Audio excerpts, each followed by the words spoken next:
Və Allah Subhanahu taala Quran-ı Kərimdə buyurur ki: "Vələv əşraku ləhəbita anhum ma kanu ya'malun." Əgər onlar Allaha şərik qoşsalar, onların etdikləri əməllər boşa çıxacaq. Və yenə Allah Taala başqa ayədə buyurur ki: "İnnehu men yushrik billahi faqad harramallahu aleyhi'l cenneh ve ma'vahu'n nar." Allah Taala buyurur ki, həqiqətən kim Allaha şərik qoşarsa, Allah ona cənnəti haram edib. Həqiqətən kim Allaha şərik qoşarsa, Allah ona cənnəti haram edib və onun qayıdacağı yerdə odular. Və həmçinin Allah Taala başqa ayədə buyurur ki: "Və laqad uhiya ileyke və ilellezina min qablika la in eşrakte la yahbatanna amaluka və la takunanna minel khasirin." Artıq biz sənə və səndən əvvəlki peyğəmbərlərə də vəhy etdik ki, əgər Allaha şərik qoşsan, sənin bütün əməllərin boşa çıxar və qiyamət günü də uduzan kimsələrdən olarsan.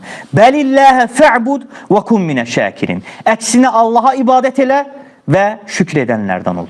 Baxın, yəni əsl şükr etmək, yəni insanın ibadətində ixlaslı olmasıdır. Fəkull hədil ibadəti yecibu ixlasu lillahi və mən sarafa minhə şeyən li qeyrillahi min sanamin əv şəcərin əv həcərin əv qabrin fəhuvə müşrikun billah. Liqavlihi Teala. Və bu ibadətlərin hamısının Allaha sərf olunması vacibdir.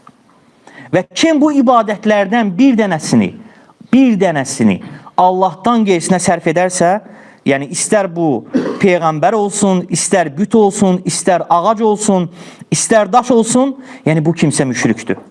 Və Allah Taala Quran-ı Kərimdə buyurur ki: "Və men yed'u ma'allahi ilahan axara la burhana lehu bihi fe innema hisabuhu inde rabbih innehu la yuflihul kafirun."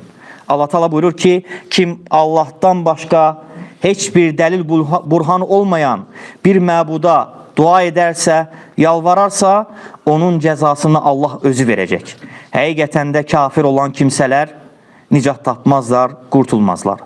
Və li qeyriha minəl ayətis sabiqati və hada dalilun ala ma taqaddam. Yəni bu ayələr hamısı, yəni şirkin insanın bütün əməllərini batil etməsinə və həmçinin şirk qoşan kimsənin yəni Allah dərgahında yəni böyük günahlardan olmasına dəlildir.